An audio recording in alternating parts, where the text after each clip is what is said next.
Hola chicos, esta es la clase sobre procesos de óxido de reducción. Vamos a ver algunos ejemplos y un poquito de la teoría que sustenta este tema. Este tema es supremamente importante. Muchos de los procesos biológicos ocurren mediante procesos de óxido de reducción, por eso es importante que ustedes comprendan al menos la base que lo sustenta. En realidad, este tema lo vamos a ver muy leve, pero sí van a conocer, poder identificar esos procesos, quién se oxida, quién se reduce. Adicional, vamos a ver qué pasa con las celdas cuando tenemos distintas sustancias que pueden reaccionar. También se genera un flujo de electrones y eso genera una corriente. Vamos a ver si si esa corriente que se genera es espontánea o si requiere una fuente externa de energía para que esa reacción ocurra. También vamos a ver algunos tipos de valoraciones oxidorreducción que se utilizan comúnmente en los análisis del día a día. Entonces, más o menos en eso consiste la clase. Muy sencilla, pero sí tienen que ser muy detallistas. Empezando por que deben poder observar quiénes son las especies que cambian. Luego ya se les da exactamente cuáles son las especies y los números de oxidación a los que cambian. Pero entonces usted tiene que identificar quién hace qué función.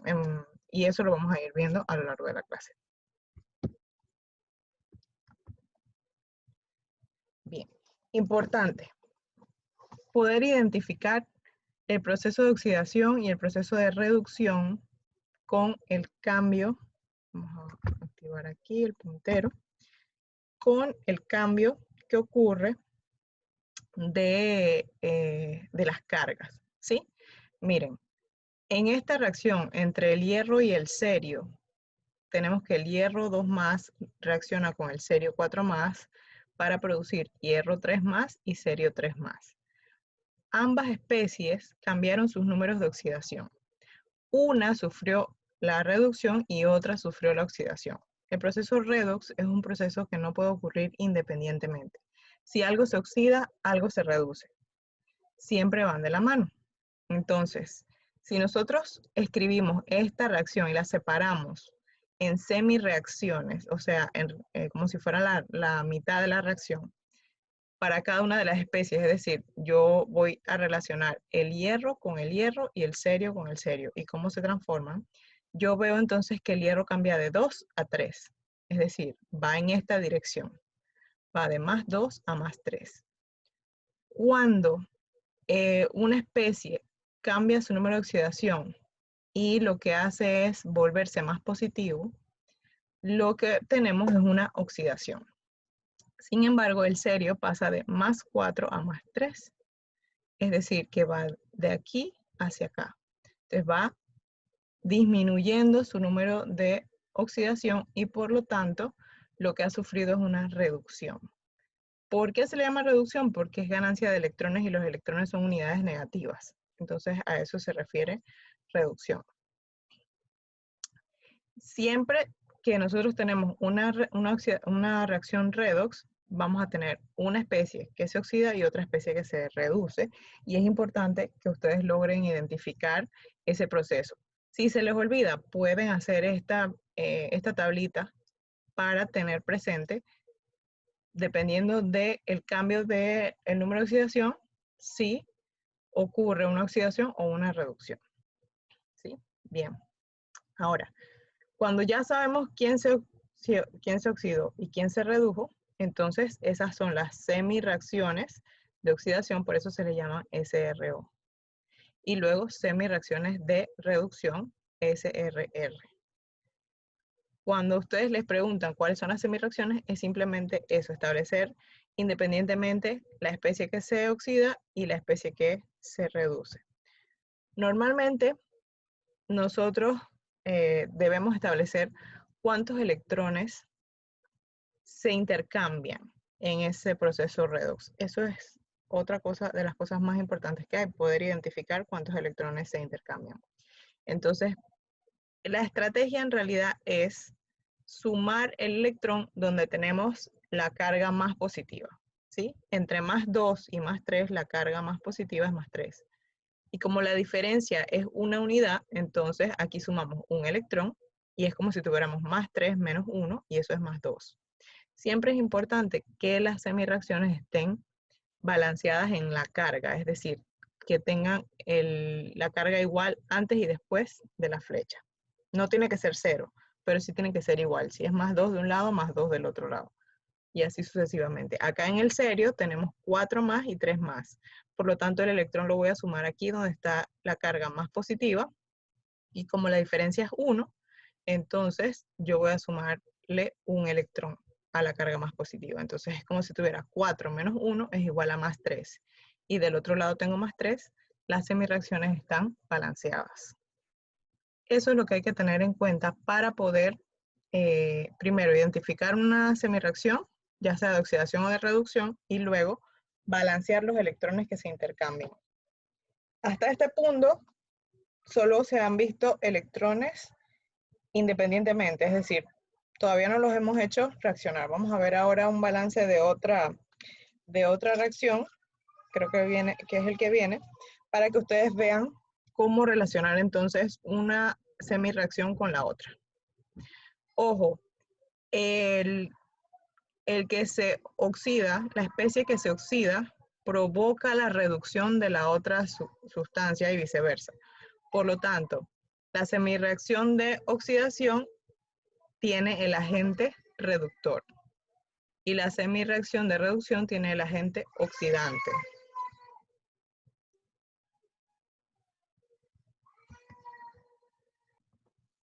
Ahora sí, que hubo caos allá afuera. Continuamos.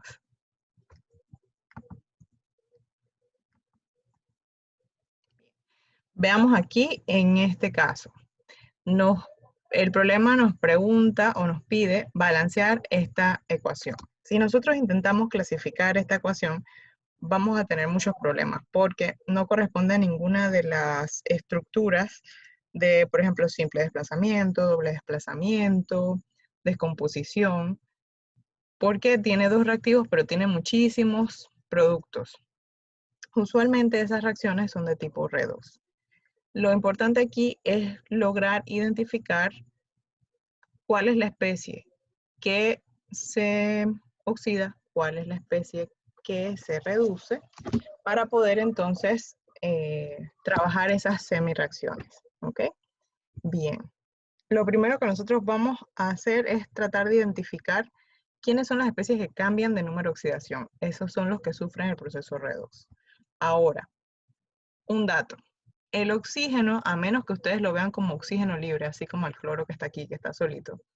Si el oxígeno no está como oxígeno libre, se mantiene igual, ¿sí? Tiene el mismo número de oxidación. Aquí en el permanganato de potasio y aquí en el agua. El hidrógeno sigue siendo hidrógeno positivo aquí, hidrógeno positivo acá. No ha cambiado. El potasio sigue igual. El cloruro aquí, cloruro acá y cloruro aquí sigue teniendo la misma carga. Sin embargo, aquí este cloro gaseoso tiene una carga neta de 0 y aquí el cloruro tiene una carga de menos 1. Así que aquí hay un cambio. Todavía no sabemos si es oxidación o reducción, pero definitivamente que hay un cambio. Y luego, el otro elemento que nos queda es el manganeso. El manganeso en el permanganato de potasio, ustedes pueden buscarlo, tiene una carga de 7 positivo. Y aquí tiene una carga de más 2. Así que hubo un cambio de más 7 a más 2 y aquí de menos 1 a 0. Vamos entonces a escribir esas especies que son las que están sufriendo los cambios o están intercambiando los electrones para poder balancear esa ecuación. Voy a activarles la plumita con azul. Vamos a usar azul. Bien. A ver si me acompaña mi pluma. Bien, tenemos aquí entonces el manganeso 7 positivo y tenemos aquí el manganeso 2 positivo, el cloruro 1 negativo y aquí 0.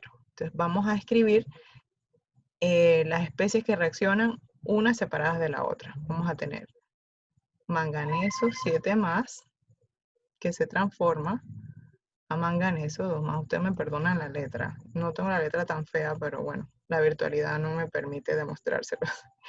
Y tenemos entonces el cloruro.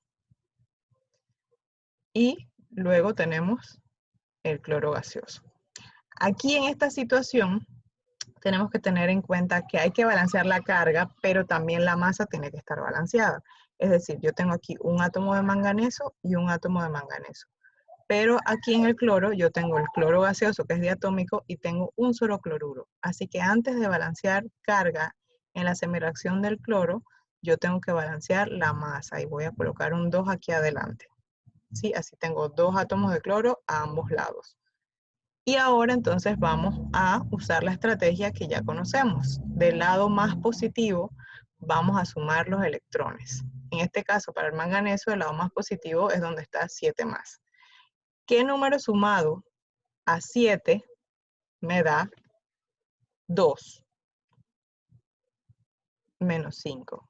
Recuerden que cada electrón vale menos 1. Así que menos 5 más 7 es igual a más 2. Aquí tenemos las cargas balanceadas. Veamos acá. Tenemos que sumar los electrones del lado más positivo. Aquí tenemos cloruro, acá tenemos, perdón, aquí tenemos menos 1 y aquí tenemos 0.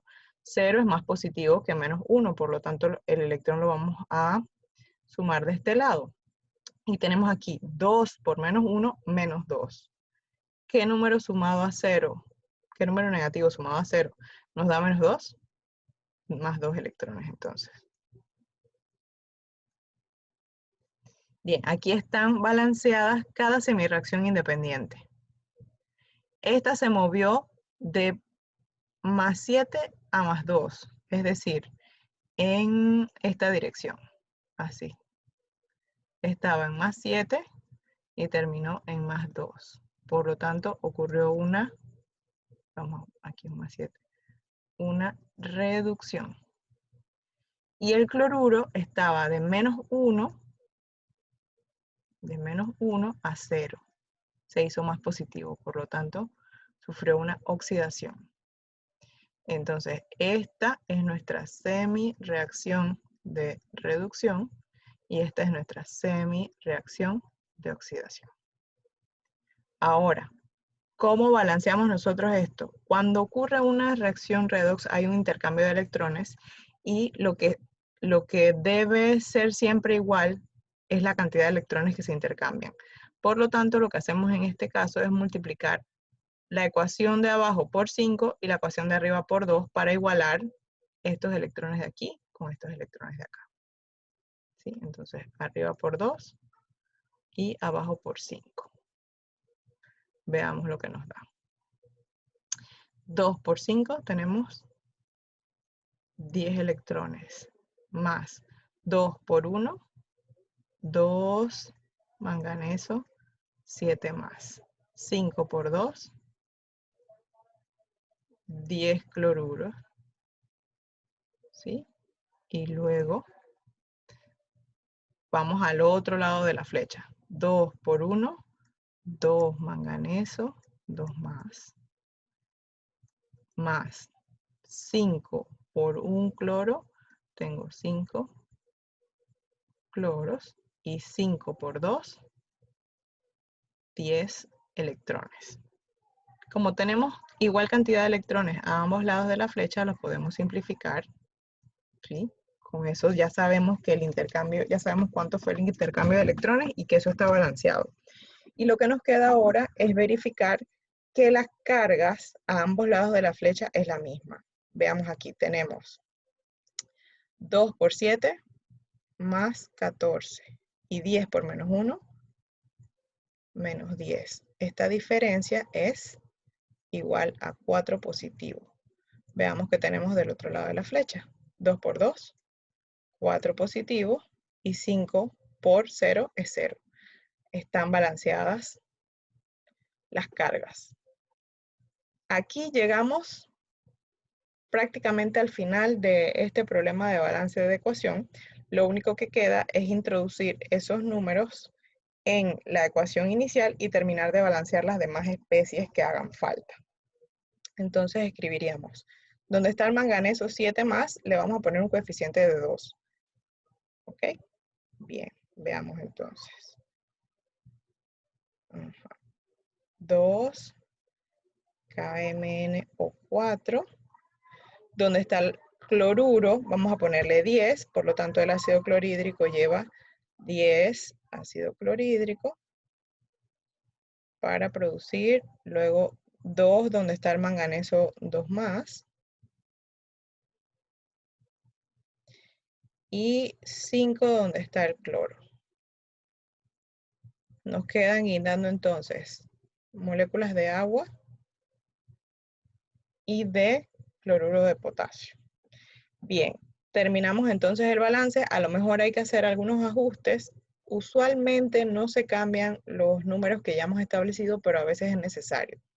Lo único es que tenemos que verificar que están todos balanceados bien. Tenemos el manganeso balanceado a ambos lados. El potasio, aquí tenemos 2 potasios. Vamos a colocar entonces acá 2 potasios y tenemos los potasios balanceados. ¿Sí? Veamos ahora los cloros. Tenemos 2 por 5, 10 cloros de este lado y 2 más. Tenemos 12 y de este lado tenemos 10, así que ahí ya eso no balancea. Y otra cosa que tenemos que balancear son los oxígenos. De este lado tenemos 2 por 4, 8 oxígenos. Y la única fuente de oxígeno que tenemos aquí es el agua. Así que podemos poner tranquilamente aquí un 8 para saber que tenemos el oxígeno balanceado. Y ahora sí nos toca contar. La única fuente de hidrógeno aquí es esta. Tenemos 16 hidrógenos. Y aquí tenemos 10. Vamos a tener que cambiar este 10 por 16. Vamos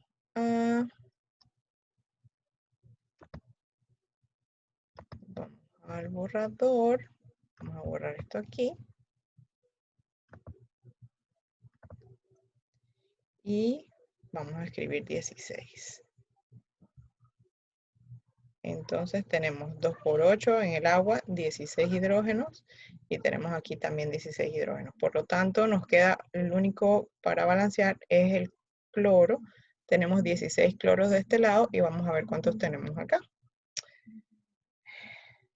Tenemos 10. A ver. Ay, aquí me equivoqué. Vamos a ajustar aquí.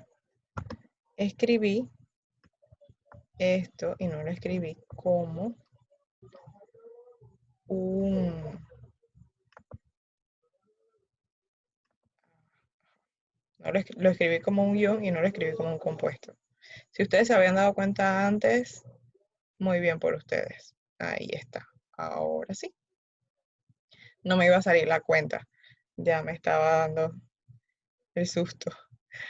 Ahora sí, tenemos 16 cloros de este lado, 16 cloros. Y vamos a contar aquí. 2 por 2, 4. 2 por 5, 10. Y tenemos 2 acá. 10 y 4, 14 y 2, 16. Así que tenemos 16 cloros a ambos lados. Esta es la ecuación completamente balanceada. Es largo. Uy. Es bastante largo, pero es importante que sepan hacer la práctica. Ustedes perdonen, qué horrible me quedó. Que puedan practicarlo, ¿sí? Que logren identificar las especies, que se den cuenta como yo, que no escribí el compuesto, sino que escribí el ion y me iba a hacer falta a la hora del balance. Lo que vamos a ver más adelante, usualmente van a ser estas semirreacciones, porque al final nos interesa quiénes son los que intercambian electrones. Entonces estas son las que más vamos a estudiar. Ya directamente nos va a decir cuántos electrones se intercambian y todo. Pero es bueno si ustedes se encuentran con un problema de estos que sepan cómo es ese balance ion-electrón. Este tipo de balance se puede hacer en medio ácido, en medio básico, pero es un poco más complejo. Tomaría muchísimo más tiempo del que tenemos disponible para nuestras clases, así que lo más básico es que ustedes puedan balancear ion-electrón, que es el método.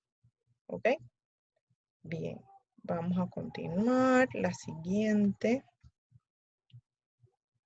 Pero antes de eso, vamos a borrar y continuamos. Bien, cuando nosotros hablamos de electricidad, hablamos de un flujo de electrones. Ese flujo de electrones ha permitido el desarrollo de la tecnología como la conocemos hoy en día. Y una rama de la química que estudia ese flujo de electrones es la electroquímica. Y hay muchos aspectos en los que la electroquímica es importante. Por ejemplo, cuando se utiliza la electricidad para producir una reacción química. Eso es cuando nosotros damos energía a una reacción para que ocurra y esa energía es electricidad. También las reacciones químicas pueden generar corriente, o sea, pueden generar ese flujo de electrones espontáneamente. Esto es el principio de las baterías, ¿sí? Las celdas galvánicas, entonces, son esas mezclas de sustancias que al reaccionar generan esa corriente eléctrica. Y por otro lado, las celdas electrolíticas, entonces, son aquellas en donde la reacción química requiere una fuente adicional de electricidad para ocurrir.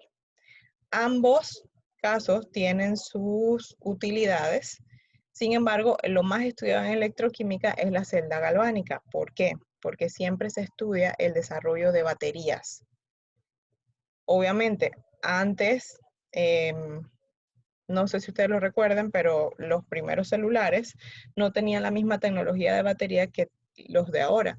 Y las baterías antes eran desechables y ahora es parte de la estructura del celular.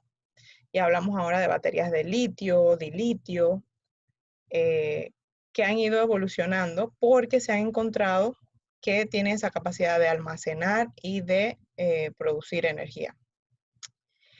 Y otros procesos entonces requieren energía eléctrica para que esa reacción ocurra, pero también tienen un interés industrial. Cuando nosotros hablamos de una celda, siempre que estemos hablando de una celda, vamos a hablar de cátodos y de ánodos. Hay una regla mnemotécnica que utilizamos siempre y es recordar el sonido que hace la rana, ¿sí? O sea, decimos que la vaca muge, que los perros ladran. Bueno, la rana croa. Aquí. Vamos aquí. La rana croa. Sí. Entonces decimos así, el cátodo se reduce y se oxida el ánodo. Entonces, si se nos olvida cuál es el proceso que ocurre en el cátodo y cuál es el proceso que ocurre en el ánodo, nos podemos acordar del sonido de la rana y así identificamos cuál es el proceso que ocurre en cada electrodo. Tenemos nosotros aquí el cátodo en donde ocurre la reducción, el ánodo en donde ocurre la oxidación. Esos electrodos están en un medio que permite el movimiento de los iones, que es una disolución de electrolitos, usualmente electrolitos fuertes, y entonces podemos identificar que sobre la superficie del cátodo ocurre el proceso de reducción y sobre la superficie del ánodo ocurre la oxidación. ¿Qué usos puede tener las celdas electrolíticas en donde se aplica energía para obligar a que ocurra esa reacción química? Bueno, los recubrimientos. Los recubrimientos con metales se realizan a partir de celdas electrolíticas. ¿Qué ejemplos tenemos? Por ejemplo, tenemos el zinc galvanizado. Cuando compramos un zinc que está galvanizado, es un zinc que ha sufrido un proceso electrolítico de recubrimiento para que dure más. el oro prensado, que dice que es un baño, ustedes no sé si han escuchado, la joyería, que está bañada en oro. Bueno, ese baño en oro no es que se sumerge en oro, sino que se procede a formar una reacción de este tipo en donde se genera una capa delgada, muy delgada, de oro sobre la superficie de la joya. Se purifica el cobre también mediante este tipo de procesos. Entonces, industrialmente, las celdas electrolíticas son muy útiles y tienen muchísima aplicación, sobre todo en lo que es la protección de superficies, en recubrimiento de los metales, y ese recubrimiento de los metales lo que hace es que genera una protección sobre esa superficie y permite que el metal resista mejor la intemperie.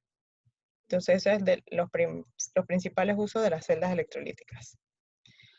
Y nosotros nos vamos a concentrar más en lo que es las celdas galvánicas para producir energía eléctrica.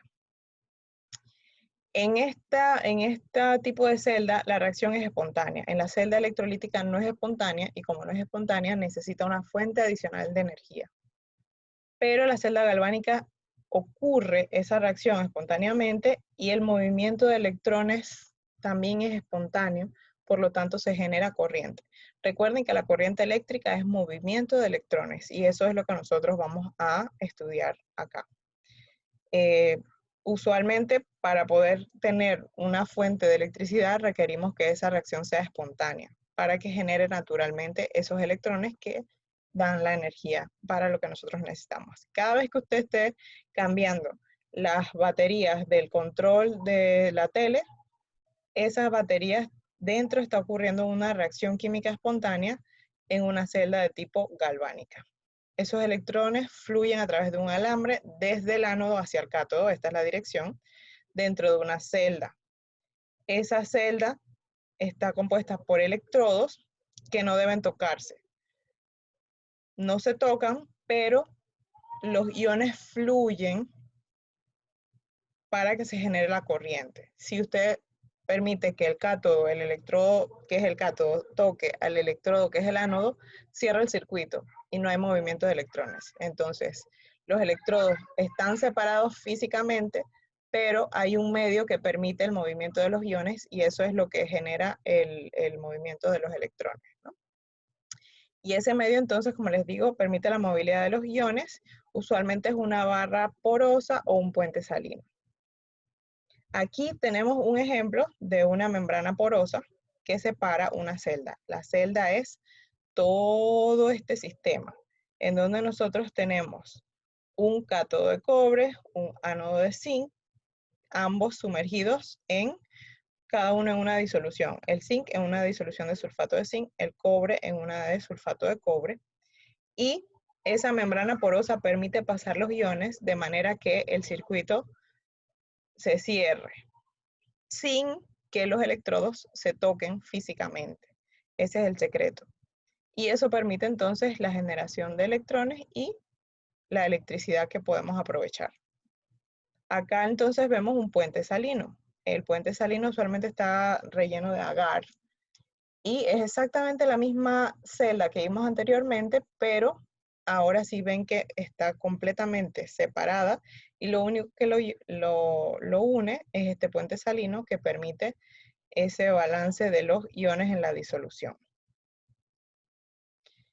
Entonces, nosotros podemos hablar de esas baterías como celdas primarias, que son baterías que no son reutilizables, la Rayovac, la Duracell, que por mucho que sean muy buenas baterías, llega un punto en que ya pierden su capacidad de generar electricidad.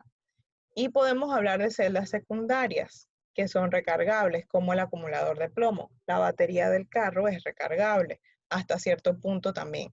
No son procesos infinitos. Obviamente ya hay celdas de última generación, como esas que les comenté, de litio o dilitio, que resisten muchísimas más recargas, tienen un periodo de vida de 4 o 5 años, dependiendo que también se le cuide. Y aún así, esa capacidad de recarga no es infinita tampoco. Llega un punto en que ya simplemente la batería se estropea, pierde esa capacidad de recargarse. Un ejemplo de celda primaria es, como les comentaba, la Rayovac de toda la vida que hemos comprado, que es una celda de tipo seca. ¿Sí? Nosotros no es una celda húmeda, todos sus componentes son sólidos. ¿Sí? Entonces hay un electrodo, que es el cátodo de carbono. Está rodeado entonces por una mezcla de carbono y dióxido de manganeso. El dióxido de manganeso, además de ocurrir, además de intervenir en la reacción, también es un catalizador, o sea que permite que la reacción ocurra más rápido. Luego hay una especie de separación física y luego viene una capa de zinc que hace las veces del ánodo. Y así está compuesta una batería seca común y corriente. Estas son las reacciones que ocurren en el ánodo con el zinc y en el cátodo con el óxido de manganeso. Y se genera entonces, se va haciendo un medio básico. Eventualmente, si usted deja esa pila, por ejemplo, en el famoso control remoto, y usted lo deja ahí 2 años, cuando usted vuelve y abre eso, la pila está reventada, porque el proceso ha ocurrido tantas veces que se ha desgastado el material, han entrado en contacto, han ocurrido otras reacciones y se ha echado a perder por completo la batería. Una cosa muy importante de esta situación es que usted no debe botar las baterías donde sea. ¿Por qué? Porque vemos aquí un óxido de manganeso que es un catalizador muy agresivo. Usted no puede botar eso en la basura común y corriente y que termine en Cerro Patacón porque no sabemos qué reacciones podría catalizar una gran cantidad de baterías de esas. Y obviamente los óxidos de manganeso y estos hidróxidos tampoco deben estar libres en la naturaleza. Entonces, siempre es bueno, si usted tiene muchas baterías, irlas guardando en recipientes plásticos. Sé que en la universidad las recogen para darles una disposición correcta, porque no es bueno, como les digo, botarlas a la basura. Igual que las baterías de los celulares, antes cuando se podían cambiar, nunca ha sido ideal tirarlas a la basura, porque pueden ocurrir muchísimas cosas. Muchas reacciones inesperadas, porque en la basura hay tantas sustancias que pueden generarse incluso incendios, que son muy peligrosos. Veamos por este lado un acumulador de plomo, que es una batería de auto. En el ánodo ocurre la oxidación del plomo y en el cátodo la reducción del plomo, es decir, lo que se transforma entre el ánodo y el cátodo siempre es el plomo. Por eso es que es reutilizable.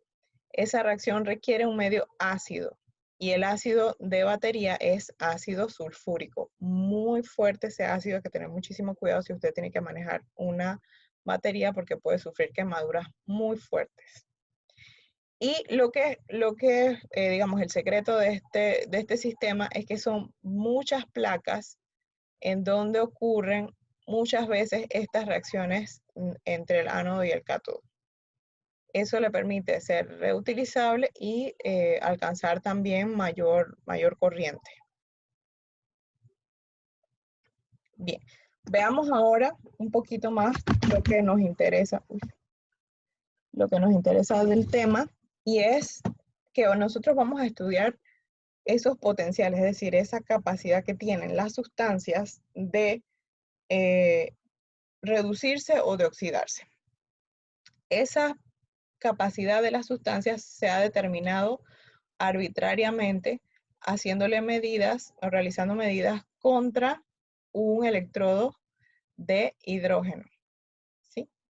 Que está descrito aquí, ¿sí? Un electrodo, una pequeña varilla de platino sumergida en un medio ácido con burbujas de hidrógeno gaseoso. Ese es el electrodo de referencia. El electrodo normal de hidrógeno se diseñó hace muchísimos años y se midieron las distintas sustancias contra este sistema. Se estableció arbitrariamente que el sistema de hidrógeno tenía un voltaje igual a 0 y luego por comparación lo que se leyera correspondía a el otro electrodo. La reacción que ocurre en el electrodo normal de hidrógeno es esta que está aquí. Y nosotros nos vamos a encontrar tablas inmensas en donde vamos a tener el proceso, o sea, la reacción, y cuánto voltaje produce. Y esos potenciales E0 les llamamos potencial estándar. Todas estas reacciones están escritas como reacciones de reducción. Todas son semireacciones de reducción. No quiere decir que solo ocurre en reducción. Usted la puede escribir al revés y eso correspondería entonces a una oxidación, ¿sí? Pero si nosotros vamos a, digamos, a generar una celda galvánica, nosotros requeriríamos que el que se reduce más fácilmente se reduzca y el que se oxida más fácilmente se oxide. Si tuviéramos que elegir una pareja, nosotros elegiríamos el que tiene el potencial estándar más alto, es el que se reduce, y el que tiene el potencial estándar más pequeño es el que se oxida. Si yo tengo aquí, por ejemplo, peróxido y tengo el hierro, y voy a mezclarlos para hacer una celda, yo procuro que el peróxido sea quien se reduce, o sea, el cátodo, y el hierro sea el ánodo, y lo escribo como si fuera oxidación. Es decir, esta misma reacción, pero a la inversa. Y eso me permite asegurarme de que la reacción va a ser espontánea. Entonces, el que es más positivo lo vamos a escribir siempre como el cátodo, como el proceso de reducción. Ahora, si está escrito por lo contrario, lo que usted tiene que concluir es que requiere una fuente adicional de energía para que esa reacción ocurra. Veamos aquí el potencial de celda. Como les he dicho, el objetivo es siempre mezclar dos sustancias para ver si ocurre o no ocurre la reacción espontáneamente. En este caso tenemos hierro con este potencial estándar de 0.7 y tenemos estaño con este potencial de 0.154. Como el hierro tiene un potencial estándar mayor, el hierro debe escribirse así como está en el proceso de reducción. Y el estaño debe escribirse al revés. Es decir, que en los reactivos va a estar estaño 2+, y en los productos va a estar estaño 4+. Efectivamente, lo otro que queda es balancear electrones. Aquí yo tengo 2 electrones, por lo tanto la ecuación del hierro debo multiplicarla toda por 2. Vamos a poner aquí la plumita. Y vamos a ver. Si multiplicamos todo por 2, vamos a tener 2 hierro 3+, 2 electrones y 2 hierro 2+. Esta ecuación, la del hierro, la voy a escribir exactamente igual. Voy a tener entonces, vamos a ver,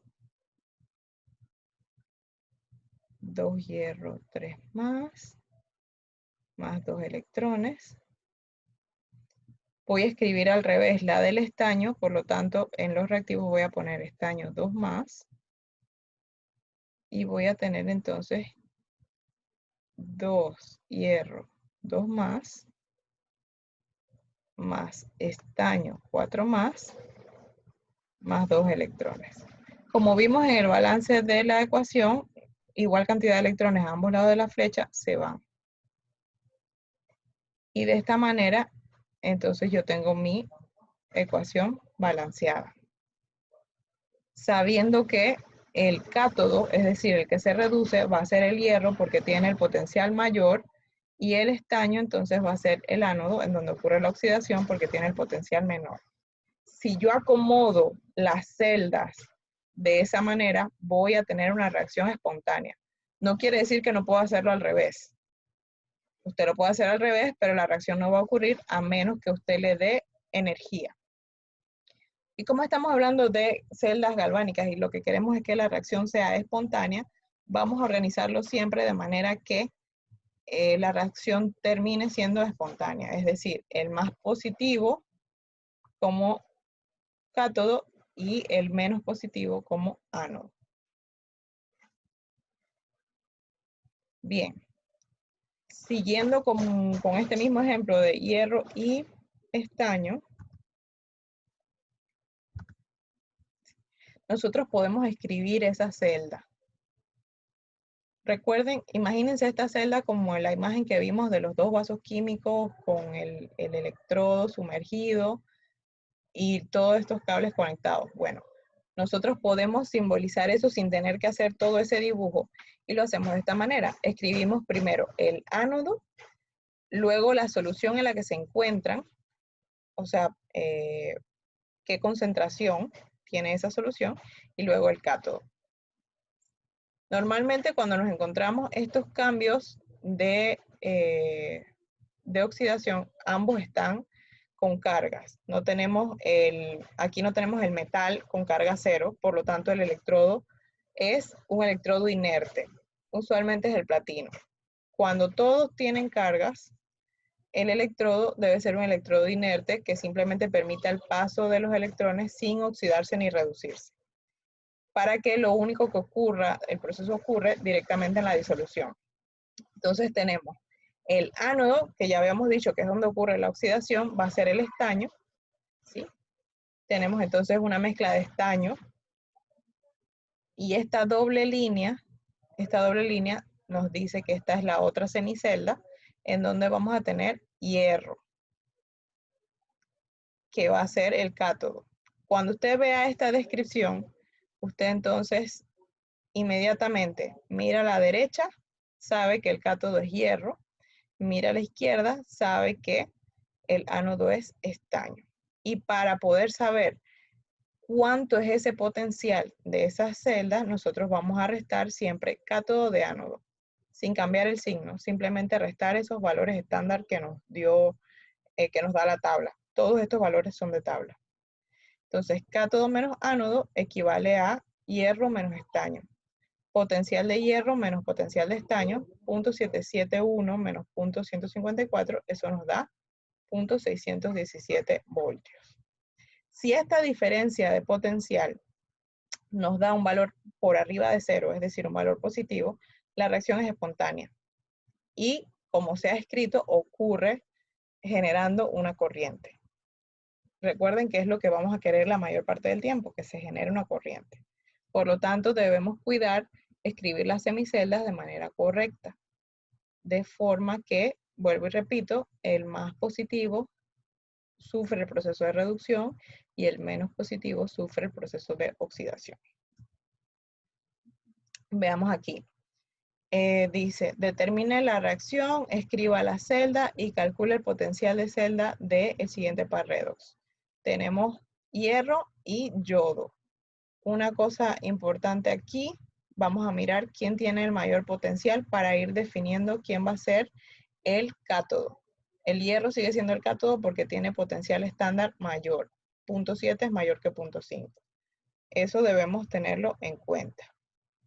Y ahora, entonces vamos a resolver eso. Lo primero que tenemos que hacer es sumar las semiceldas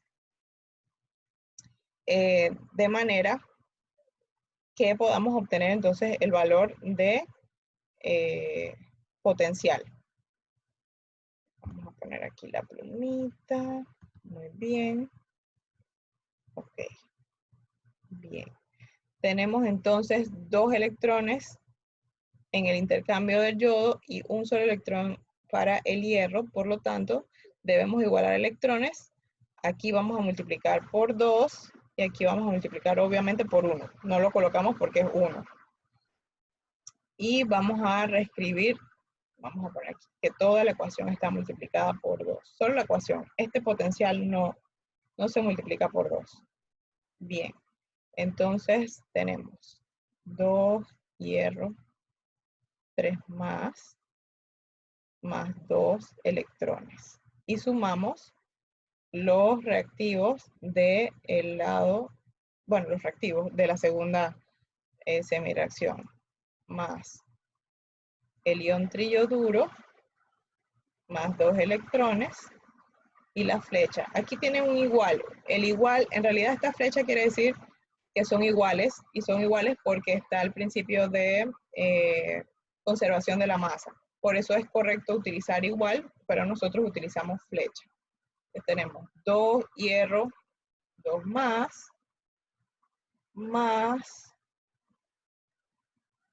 a ver, ay, yo misma me enredé por no estar pendiente. Perdonen. Yo misma les dije que hay que invertir la segunda reacción. Vamos de nuevo. Hasta aquí es correcto. Y esta reacción tenemos que escribirla al revés, porque ya dijimos que este es el cátodo. El cátodo es el más positivo. Cuando nosotros decidimos quién es el cátodo y quién es el ánodo, la reacción que decidimos que es el ánodo hay que escribirla al revés. Ahora sí, que no me iban a poder dar los electrones. Vamos a ver. Ajá. Más 2 electrones. Y ahora sumamos esto. 3. Ahora sí. Vamos a tener 2 hierro, 2 más el trillo duro, más 2 electrones. Tenemos las mismas cantidades de electrones a ambos lados de la flecha y lo que hacemos es cancelar. Y ahora sí podemos escribir toda nuestra reacción. 2 hierro, 3 más 3 yoduro, para producir 2 hierro, 2 más el ion triyoduro. Aquí está la reacción balanceada. Listo. Podemos escribir la celda con la simbología que aprendimos, en donde escribimos primero el ánodo, luego el cátodo. Entonces, sería el yoduro, ven que como están en disolución, sé que están en disoluciones porque tienen carga, ¿sí? Entonces, lleva un electrodo sólido y vamos a tener entonces el yoduro junto con el triyoduro, y en la otra semicelda vamos a tener el hierro 3 más, el hierro 2 más y también un electrodo sólido. Recuerden que necesitamos un metal por donde caminen esos electrones. Y si todo está en disolución, hay que utilizar un metal adicional que es el platino. Si yo tuviera, por ejemplo, hierro en número de oxidación 0, ese sería hierro sólido, yo tendría esto aquí como hierro en vez de platino. Pero como todo está en disolución, entonces utilizo un electrodo inerte. Muy bien. Y el potencial, entonces, el potencial va a ser el potencial estándar del cátodo menos el potencial estándar del ánodo. Va a ser igual a 0.771 menos 0,5355. Y eso es igual a 0,2355 voltios. Como ese resultado es mayor a 0, entonces esa reacción es espontánea. Veamos qué pasa ahora si introducimos o consideramos la concentración. Porque hasta ahorita nosotros solo hemos visto el intercambio de electrones y ya. Pero ustedes vieron en la imagen de las celdas que esos iones están en una disolución, por lo tanto tienen una concentración. Y la concentración ejerce mucha influencia en lo que es el voltaje en realidad, el voltaje real de la celda. Para eso entonces nosotros tenemos la ecuación de Nernst, que es esta que está aquí, y es la que vamos a utilizar para calcular el potencial real para cada semicelda. Teniendo en cuenta que para eso nosotros vamos a necesitar el potencial estándar, debemos saber N, porque N es el número de electrones que se intercambian y vamos a necesitar saber las concentraciones de la forma reducida y de la forma oxidada de esa semirreacción. Se calcula E para la semirreacción del cátodo y E para la semirreacción del ánodo, y luego la diferencia nos da entonces el potencial real de la celda. Anteriormente estamos determinando potencial de celda, pero es un potencial teórico. Cuando introducimos concentraciones, entonces estamos hablando de un potencial real. Bien, este 2.3 por RT entre F, como son todas constantes y estamos trabajando a una temperatura constante, resolvemos este cálculo y vale 0,0592. ¿Sí? Entonces todo esto se reduce a 0,0592 entre N por el logaritmo de la concentración de los reducidos, de la forma reducida entre la forma oxidada. Nuevamente, no incluimos sólidos en esta expresión logarítmica y tampoco incluimos líquidos puros. Todo lo que esté en la semirreacción, que sea líquido puro o sólido, no entra considerado aquí. Vamos a ver entonces el potencial real de una semicelda de dicromato, en donde la reacción de reducción es esta que está aquí. Y preguntan, ¿cuál es el potencial estándar de una solución 10 a la menos 3 molar de dicromato, 10 a la menos 2 en cromo 3 más y un pH igual a 2? Con este valor de pH nos están dando la concentración de hidrógenos, ¿sí?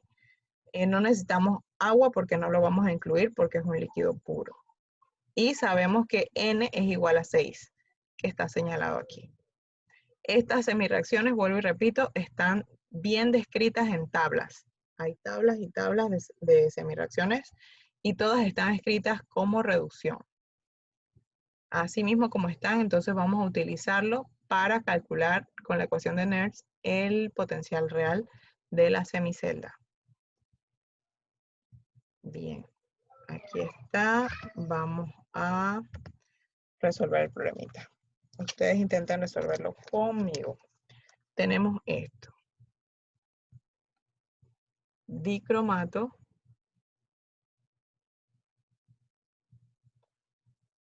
Tenemos ácido. SH más es ácido. 6 electrones. Tenemos el cromo 3 más. Y 7 moléculas de agua. Muy bien.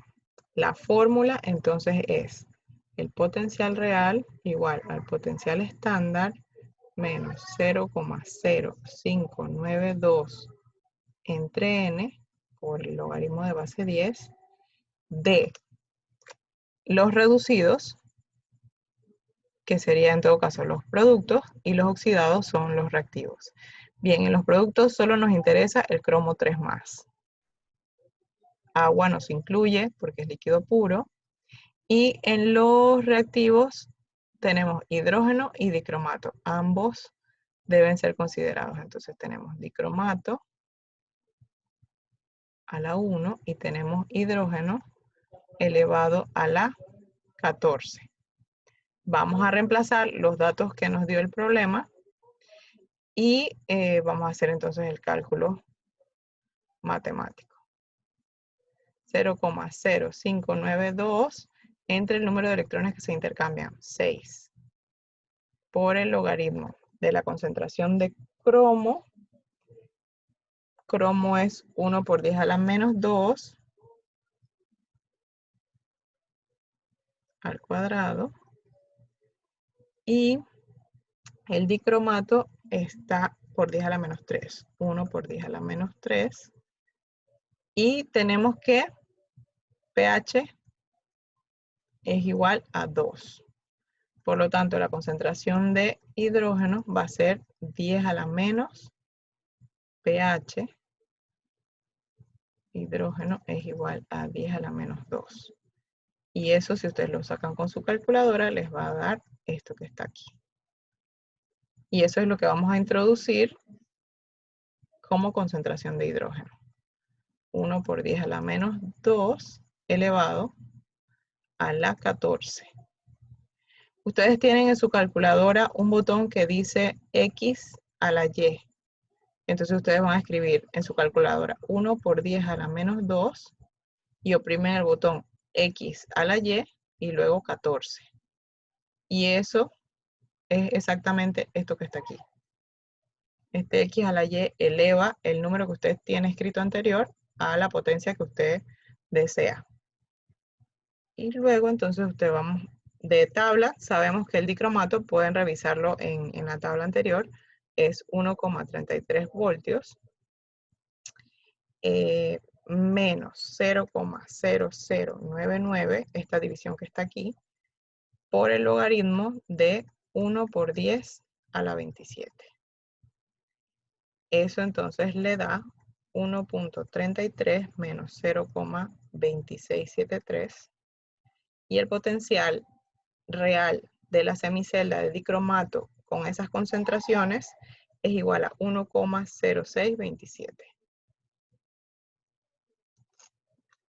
El cálculo no es complejo, pero sí tienen que tener en cuenta qué especies las van a incluir en la ecuación de Nernst y reconocer cuántos electrones se intercambian para poder entonces tener ese potencial real de semicelda. Ahora, esto es una semicelda. Yo necesito, para completar una celda, otra semirreacción y obtener entonces el potencial final de la celda. Y eso vamos a verlo aquí. ¿Sí? Vean este problema. Observen que el mismo electrodo no es platino. ¿Por qué? Porque ahora yo tengo vamos a poner aquí el puntero, tengo cobre sólido, ¿sí? En una disolución de cobre más 2, 0,02 molar, y tengo en mi cátodo plata, ¿sí? Un alambre de plata sumergido en una disolución de plata 0,02 molar. Esta es la celda. Mi cátodo es la plata y mi ánodo es el cobre. Nos pregunta el problema, calcula el potencial de celda y diga si la reacción ocurre espontáneamente. Bien, ya lo primero que nosotros tenemos que hacer es identificar cátodo y ánodo y con eso entonces buscar las semirreacciones que están en la tabla. Yo se las voy a copiar ya para tener esos datos y poder resolver el problema. Vamos aquí. Bien, entonces, usualmente a mí me gusta escribir primero el cátodo, porque ya sé que ese es el que se va a reducir, se queda igual, y el ánodo entonces el que se invierte. Bien, entonces, plata más un electrón se reduce a plata sólida y tiene un potencial estándar de 0,799 voltios. Y luego el cobre, ambas reacciones se escriben como reacciones de reducción, pero usted ya sabe que el que está escrito a la derecha es el cátodo y el que está escrito a la izquierda es el ánodo.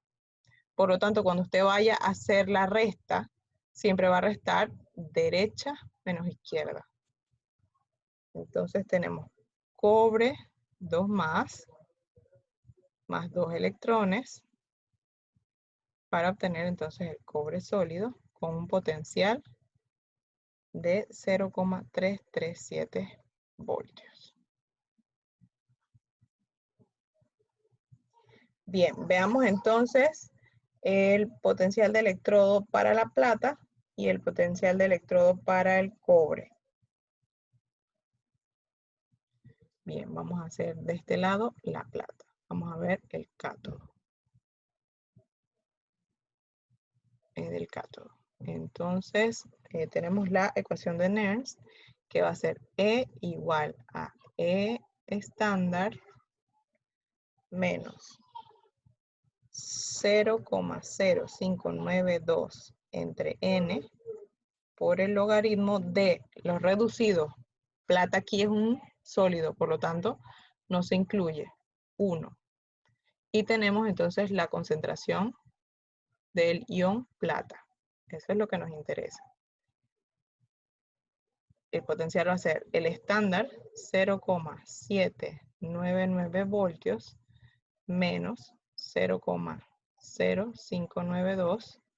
Como lo que se intercambia es un solo electrón, tenemos aquí 1. Y entonces vamos a tener el logaritmo de 1 entre la concentración de plata, que es 0,02 molar. Eso es igual, ustedes lo pueden resolver con la calculadora, a 0,6984 voltios.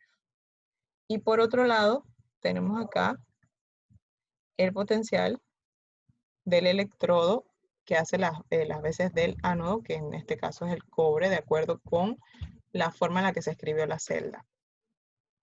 Y vamos a tener potencial es igual al potencial estándar menos 0,0592 entre n por el logaritmo de, nuevamente, cobre sólido, así que no lo incluimos.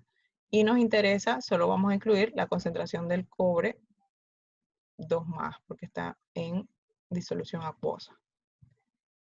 El potencial estándar del cobre es 0,337 voltios. Y el número de electrones que se intercambian son 2. Por el logaritmo de 1 entre la concentración de cobre, que es 0,02. Y eso, ustedes si lo calculan, es igual a 0,2867 voltios. Bien, para calcular entonces el E de la celda, va a ser E del cátodo menos E del ánodo, que es lo mismo que decir potencial de la derecha menos el potencial de la izquierda. El E de cel va a ser igual a 0,6984 menos 0,2867 voltios. Y eso nos da 0,412 voltios. Nos dice ese valor positivo que esa reacción es espontánea. Y como ustedes ven aquí, estos son los cálculos que vamos a hacer cuando nos están preguntando el potencial de celda considerando la concentración. Cuando consideramos la concentración, hay que introducir la ecuación de Nernst y hacen el cálculo del potencial real para cada electrodo, para el cátodo y para el ánodo, considerando las concentraciones, y luego entonces la diferencia para obtener el potencial de celda. Este es el cálculo en el que se basan las titulaciones de óxido reducción. No vamos a entrar a construir curvas de titulación óxido reducción porque no tenemos suficiente tiempo. Sin embargo, es importante que ustedes conozcan que este es el cálculo en el que está basada ese proceso. Y es muy importante porque los procesos redox son muy útiles en los procesos de titulación. Y volumetría redox tiene una amplia utilidad en diversos análisis. Algunos ejemplos de esas valoraciones o titulaciones redox que se utilizan es la permanganometría, donde utiliza el permanganato de potasio como titulante porque tiene la característica de ser un oxidante fuerte. Al ser oxidante fuerte, da reacciones rápidas y completas. Y tiene un color morado, un color muy bonito, que permite que él mismo sea el indicador. No necesita un indicador adicional, sino que cuando ya se termina la reacción, la siguiente gota de permanganato tiñe la solución de rosado y usted sabe que de un rosado violeta y usted sabe que ya terminó la titulación. Pero requiere, para que ocurran las reacciones con permanganato, que haya un medio ácido. Y usualmente se utiliza ácido sulfúrico o una mezcla de ácido sulfúrico con ácido fosfórico. Con respecto al yodo, el yodo es otro titulante que es muy utilizado cuando se trata de la técnica de yodimetría. Se utiliza el yodo como titulante, el indicador es almidón y se lleva un color celeste. Se mantiene usualmente en un pH neutro, ligeramente básico, y eso se consigue utilizando amortiguador, y el amortiguador usualmente es de bicarbonato de sodio. Otra forma en la que se puede utilizar el yodo en titulaciones redox es en yodometría. Se forma el yodo dentro del Erlenmeyer y se titula ese yodo formado con tiosulfato de sodio.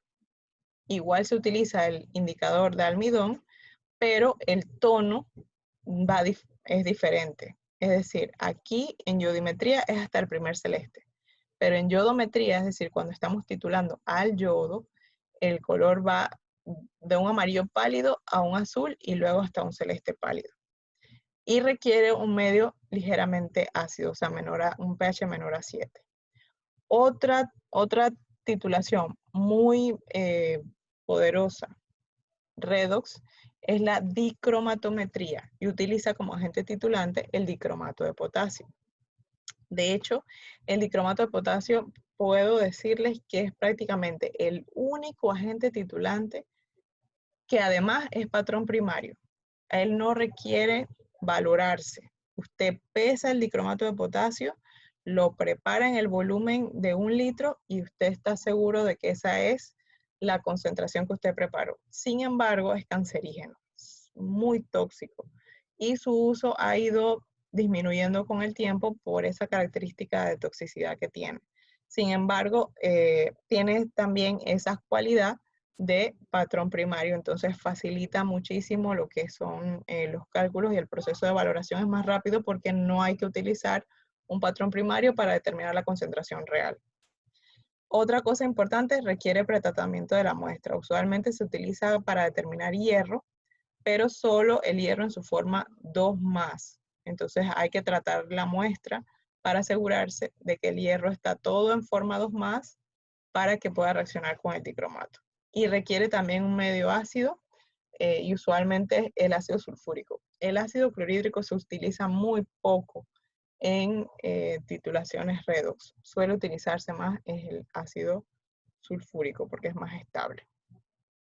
Y bueno, con esto entonces concluimos la clase de redox. Tiene un orden un poco distinto a la presentación que les compartí porque quise entrar de lleno a los problemas y luego conversar un poquito de estas distintas titulaciones óxido-reducción con las que ustedes pueden encontrarse en algún momento de su estudio de la carrera.